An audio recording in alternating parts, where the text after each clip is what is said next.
Soyez volontaire. Je pense que c'est une illusion. Va à gauche, va à droite, avance, recule. L'armée ne donnerait pas des ordres extrêmement précis avec une obligation d'exécution immédiate, non.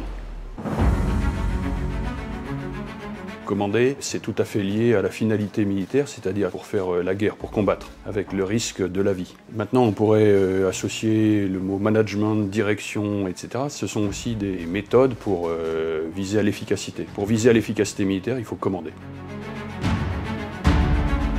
Ce livre est un livre pas tant sur le commandement au sens de ses modalités militaires, mais bien sur la méthode à appliquer, la philosophie, la discipline, autour de la notion de cette responsabilisation, du fait de prendre le parti de l'intelligence. Donner du sens, c'est donner la direction, donner le cadre pour que chacun puisse prendre ses responsabilités, des initiatives et les placer dans le cadre de la réussite de ce bien supérieur ou de ce bien ultime. Deuxièmement, c'est la question de faire primer les finalités sur les modalités, de façon à pouvoir laisser l'initiative. Et puis c'est aussi une question de synthèse pour ramasser l'idée, le sens de la mission, plutôt que de se perdre dans les détails. Cette idée du commandement par intention n'est pas du tout une idée nouvelle, c'est une idée qui a traversé toute l'histoire de France. Il y a un exemple qui est très connu dans les armées, dans l'armée de terre, c'est celui du maréchal Leclerc. Le général Leclerc, au moment de la libération de Paris, rédige un ordre pour sa division qui tient sur une demi-page. C'est un exemple extrêmement frappant.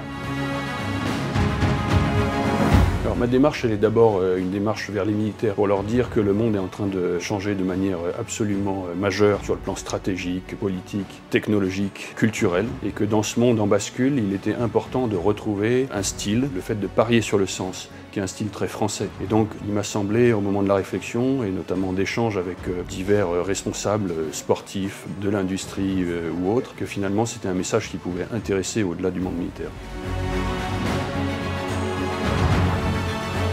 Tout l'enjeu de ce commandement par l'intention ou par le sens donné, c'est de ne pas en rabattre sur la culture du résultat. Dans le commandement militaire, il y a des vies au bout du commandement, et donc il y a une obligation impérative de résultat. Or, il y a comme une tentation d'estimer que le résultat sera obtenu en donnant plus de détails, plus de modalités, en précisant davantage. Je pense que c'est une illusion. D'abord, ça introduit de la rigidité, et puis dans la notion militaire, notamment d'incertitude, d'action de l'ennemi, jamais on pourra prévoir toutes les occurrences. Quand j'évoque ce travail, la première réaction, souvent, c'est de dire mais l'armée ne donnerait pas des ordres extrêmement précis avec une obligation d'exécution immédiate, non.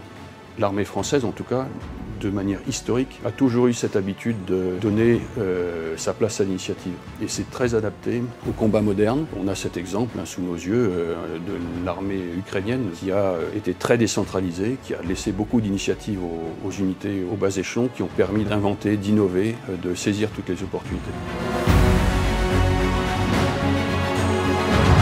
Le bon chef, c'est celui qui a le résultat. Maintenant, le bon chef, c'est aussi celui qui comprend que pour atteindre le résultat, il est plus efficace de confier une part d'initiative à ses subordonnés, de façon à ce que les subordonnés puissent exprimer leur part d'initiative et d'inventivité, mais le chef conserve la responsabilité du résultat. Typiquement, dans la méthode militaire, un chef exprime ses ordres, donne un espace de liberté à son subordonné et lui demande comment il compte remplir la mission. Et ensuite, cette manœuvre étant validée, il l'exécute dans un espace de liberté. Typiquement pour les militaires, c'est une limite gauche, une limite droite, une limite longue, une limite courte sur le terrain. Et dans cet espace de liberté, le subordonné est chargé de remplir sa mission. Un mauvais chef, ce serait soit un chef qui fixerait de manière excessive l'ensemble des règles a priori sans prendre le parti de l'intelligence de ses subordonnés, qui éventuellement ne donnerait même pas le sens en donnant des ordres successifs extrêmement précis et rapprochés, comme on le ferait à un robot, va à gauche, va à droite, avance, recule. Et puis à l'inverse, ce serait le chef qui donnerait à ses subordonnés une forme de liberté absolue en lui disant tu seras comptable du résultat, même si tu rates. Le bon chef, probablement, est celui qui va donner un espace de liberté adapté aux capacités et aux moyens de son subordonné. Ce que je dis à mes jeunes officiers, c'est soyez volontaires, ayez l'élan qui met en route. Deuxièmement, soyez intelligents, ayez la vision du sens à donner et de la mise en perspective de votre action. Soyez efficaces. L'efficacité est absolument indispensable à la vie militaire et l'efficacité est une des bases de la légitimité. Il n'y a pas de bataille ou de guerre juste qui n'ait une chance raisonnable de succès. Un bon chef, un jeune chef ne doit pas trop intellectualiser. Il y a une obligation de résultat. Ce résultat, c'est se fixer une ambition raisonnable, mais une ambition atteignable.